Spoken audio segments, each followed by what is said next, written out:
This is the Canon FTB, a black version, which is pretty cool. I will show you in a second. So it's a vintage camera made in about around 1973. The old version of the FD lens.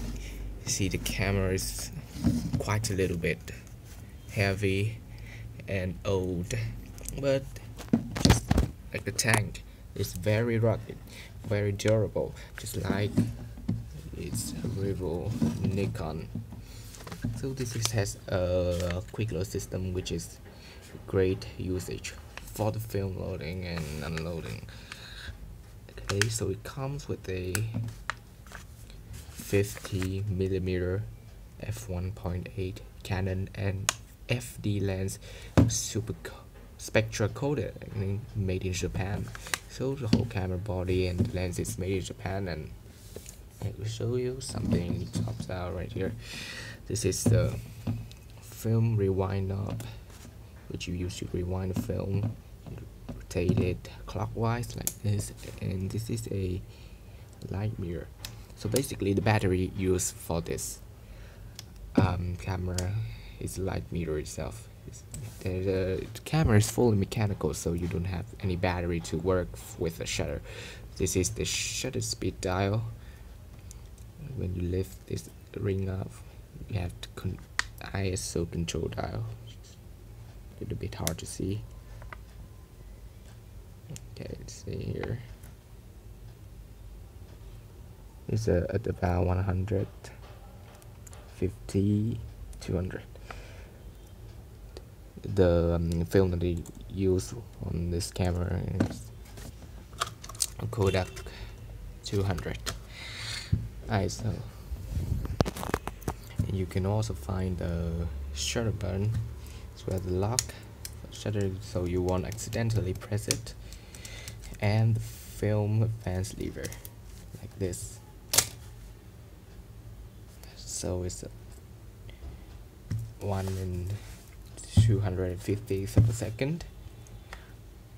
And this is the, show you, this is the battery compartment. This out. Oh shit.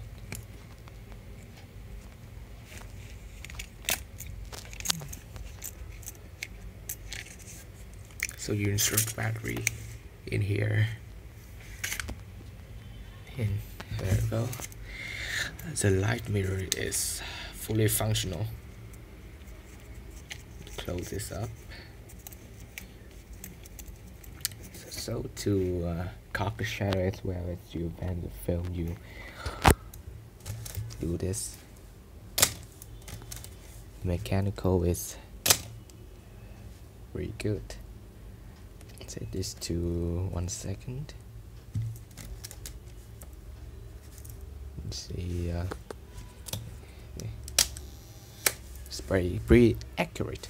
So in the front you will see a lever, which is a depth of field preview button, the mirror locking. As you can see that the lens is wide open. You go to the close aperture at about f16. You notice the shutter blade. And you lock it by pulling this knob right here. So you have a stop-down metering control, and to lock the mirror. Sorry, you pull it further. There you go. The mirror is in lock. I can show you by removing this lens. Okay, so this is inside. You see that far over here moving. And the mirror locking. There we go. You can see the shutter inside, which is a cloth shutter. Do this, cock the shutter, then press fire button. There you see. There you go. So to unlock the mirror, just simply put this down. Remember to clean up the mirror. Okay, so also let's see the film compartment. You pull this knob over here and pull it up. Okay, so it's open.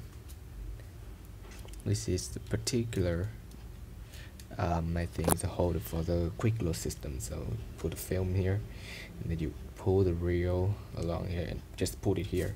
You don't need to get it stuck into some open. Okay, just open this up and we advance the lever, and then there you go.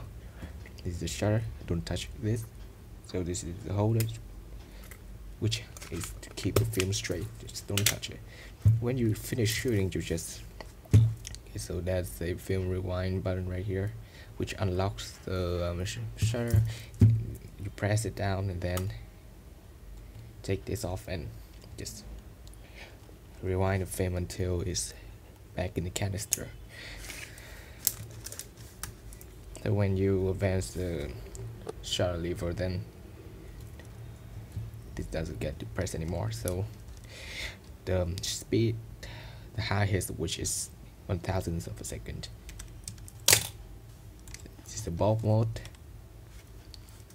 which works as long as you press down the shutter button. There you go. This particular model is made in Japan. You can see the horseshoe right here, and of course a PC socket, I guess. We've got this holder for the strap. So this one is one of the battery compartment. A tripod. Yeah. Okay, let's pull this on.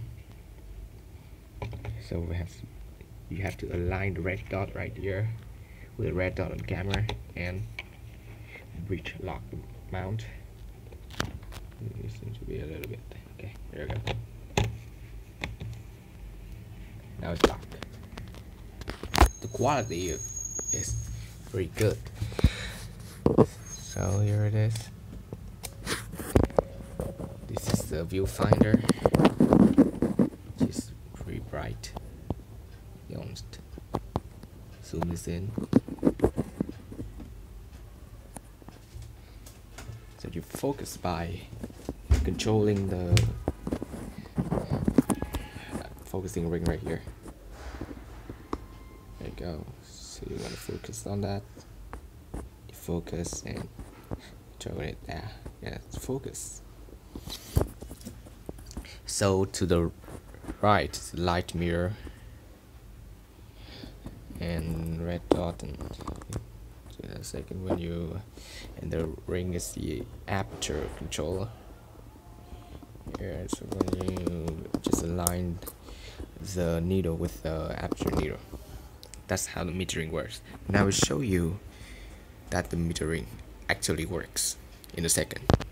So I got a battery here, which I will use in this particular camera. Open this up, and then insert a battery, which is very hard to do it single-handed. Here, it's a bit out of focus. Okay, let's put this here.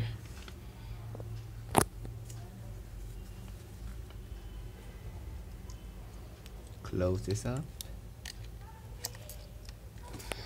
It's a bit hard to use. So the battery's been inserted, so let's get started. Okay, so by putting this to the on, okay, there we go. Yeah, I can see the needle moving. We turn it off. It shuts back down and turn it on. There we go. So this is too bright, so you have to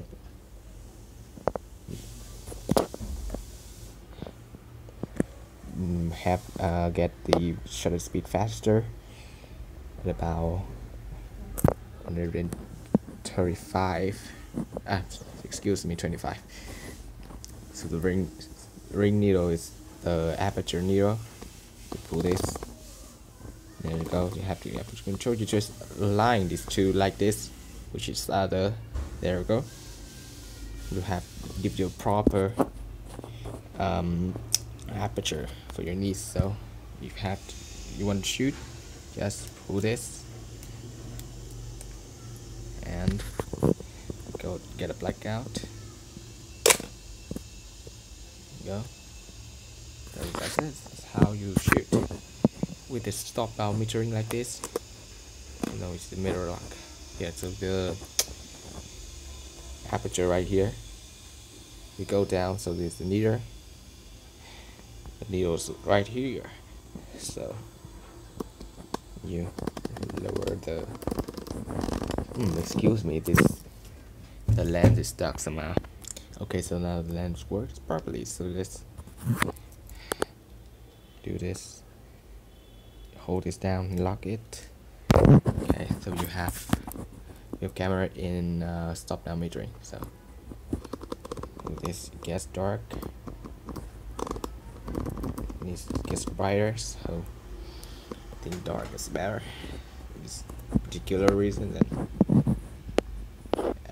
set the shutter speed, turn on. It's already on. See, it goes down. It's too high, I guess.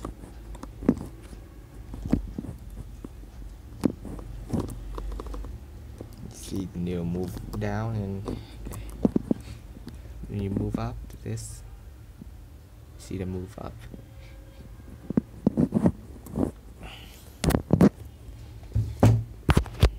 So this is a very nice camera, my first camera ever. Yeah, like that. If you don't use the light mirror anymore, turn it off. Battery check, it doesn't work. And I guess that's it. Very nice camera with a reasonable price. So I'm gonna sell this at about 1,200,000 dong, Vietnam dong, just about $60. Okay. Take care.